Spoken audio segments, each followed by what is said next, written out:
Ya, ini judul sama video 2. Saya ya susah ya, ini banyak sekali mau sampaikan dalam hitung menit ya.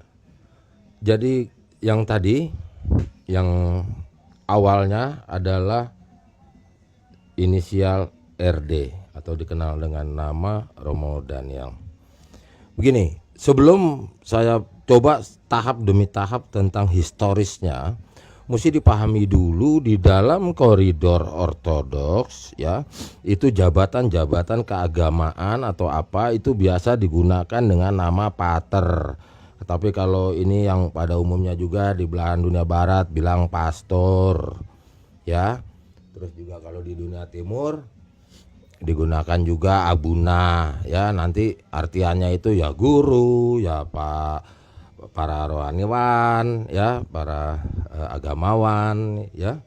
Terus juga kalau di Indonesia dikenal dengan penggunaan romo gitu. Nah, sesungguhnya semua berdasarkan, kalau di ortodoks berdasarkan ikutin saja itu surat menyurat resminya dari kepatriakannya, itu biasa menggunakan pater. Pater siapa nanti ada jabatan ya.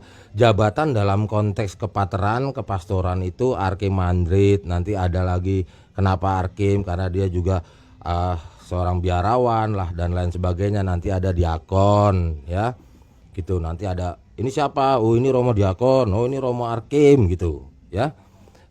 Biasa pater atau apa, tapi beliau karena mungkin dari suku Jawa ya gitu ya, maka itu memang sudah dikenal dengan nama Romo ya, Romo Daniel itu. Jadi saya singkat RD lah supaya panjang ini cerita nanti ya.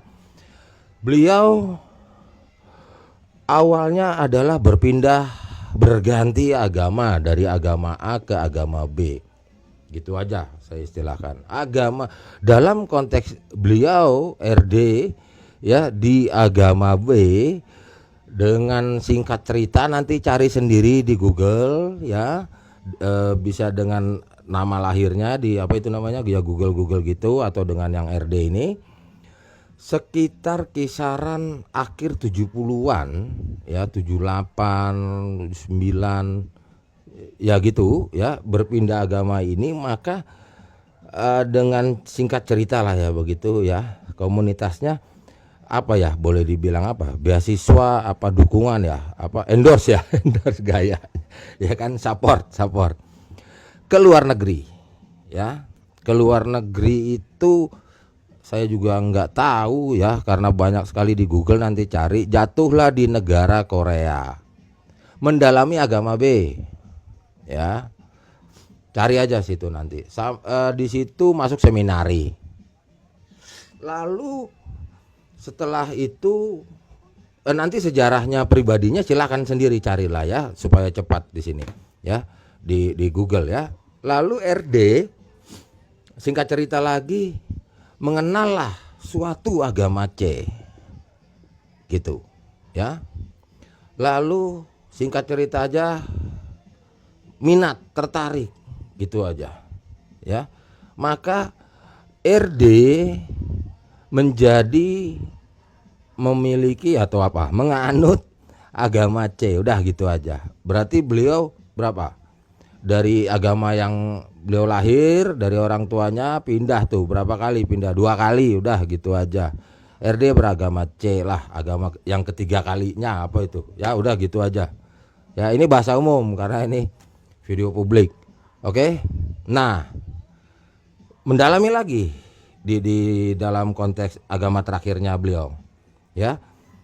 Setelah itu singkat cerita aja, sekitar 8 tahun 1988an pulang kampung gitu aja ke Indonesia ya kan, karena beliau orang Jawa Tengah, orang Solo. Maka disitulah RD sama sekali tidak tahu itu apa, bagaimana caranya mengembangkan atau memperkenalkan lah ya, atau ya gitulah ya, to publish about the faith-nya lah begitu, tentang religion dirinya ya kan, di Solo ya.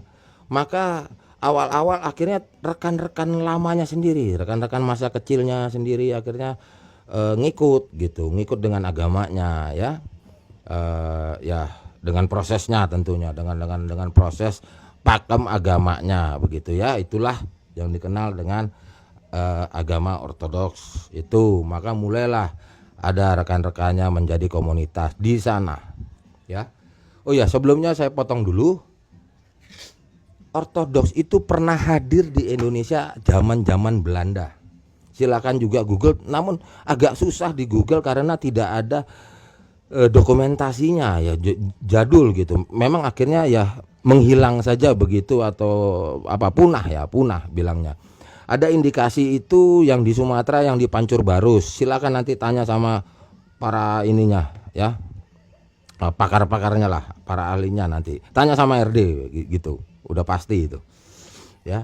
Bahkan ada indikasi yang sekarang di Jakarta, yang sekarang menjadi gedung Bank Indonesia, zaman Belanda itu adalah church-nya dari pihak Ortodoks Armenia kalau nggak salah. Ya itu kan mereka kan para pedagang apa segala, zamannya masih Hindia Belanda ya, zamannya Hindia Belanda begitulah. Nah itu kita anggap aja tutup buku ya. Maka era Republik lah begitu ya, era kemerdekaan sudah selesai, inilah dia ya. RD itulah yang memperkenalkan di negeri ini. Oke.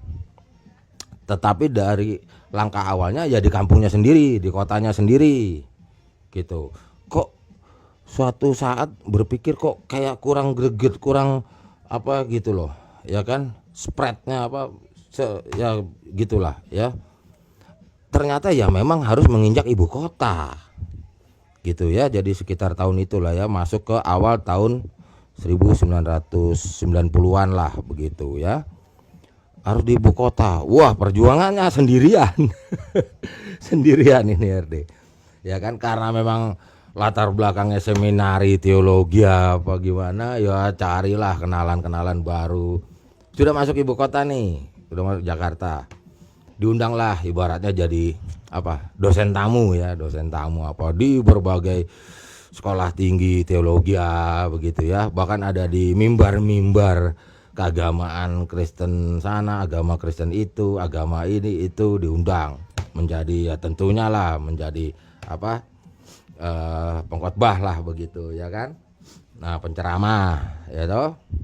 Nah di situ mulailah beliau dikenal rame ya. Sekitar 95 udah mulai viral itu ya. Zaman dulu nggak ada sosmed ya, istilah sekarang aja tuh viral gitu aja, trending apa yang ngetop. Nah siapakah mimbar komunitas manakah yang mengundang beliau? Ya tentunya salah satu tadi ya, sekolah-sekolah tinggi itu ya, sekolah-sekolah tinggi seminari itu ya, sebagai dosen tamu lah ibaratnya.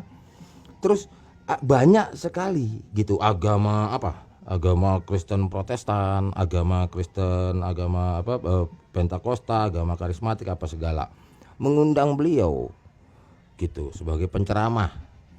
Di situ mulai banyak kenalan, mulai banyak orang-orang kenal tentang apa sih ortodoks itu loh ya. Nanti masalah lengkapnya nanti, namanya ini adalah Indonesia, inilah Kristen jenis ortodoks apa nanti.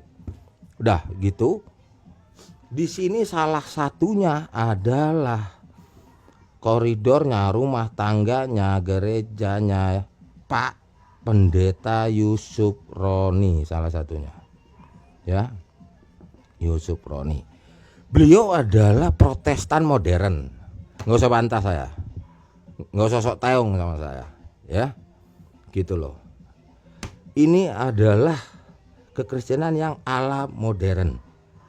Ingat, kita masih punya, saya nggak katakan Protestan tua di sini, nggak bisa, karena Protestan tua masih ada ritual-ritual yang seperti Katolik itu loh. Saya kan bicara mindset dunia loh ya, jadi bukan mindset Indonesia. Maka itu saya udah dari video awal saya katakan nggak bisa pakai mindset belajar pengetahuan itu dengan cara pikir di negeri ini, nggak bisa ya. Singkat cerita aja, oke ya. minat tertarik atas penggalian cara berteologi hanya secara ortodoks itu hanya yang ini hanya Pater Daniel Biantoro. Dah, Pater, Pastor, Father kita hari-hari kalau manggil Father itu, ya kan? Cuman karena kalau di sini ya Romo gitu, ya. Inilah beliau ini. Nah, di dalam komunitasnya Pendeta Yusuf Roni pun mimbarnya mengundang juga penceramah namanya Pak Bambang Nursena, ya BN. Gitu loh. Beliau ini juga orang ketiga-tiganya orang baru ganti agama gitu awalnya, pindahan dari agama ke B, dari agama A ke agama B, agama A ke agama B, ini semua ini gitu ya. Ya beliau sudah mapan sendiri lah gitu aja ya. Saya enggak usah nyebut namanya lah ya. Itu dulu namanya Jemaat D. Sebetulnya itu payungnya namanya bukan itu. Ya, namanya ya gitulah ya, tercari sendirilah. Belakangnya RI itu inisialnya, payung sinodenya. Itu salah itu orang bilang. Tapi di kemudiannya diupayakan di Dirjen Bimas agama itu ya nama yang D itu jadi itulah, itu di lain video aja. Nah, beliau ini tidak, BN ini pun orang dari Jawa Timur. Memang beliau ini penulis buku atau dibilang apa ya? Ya akhirnya oh ya sebelumnya juga mesti bedakan ya, agamawan rohaniawan dengan guru agama itu ada dua. Jadi keimanan, kereligian itu dapat dikaji dari dua sudut.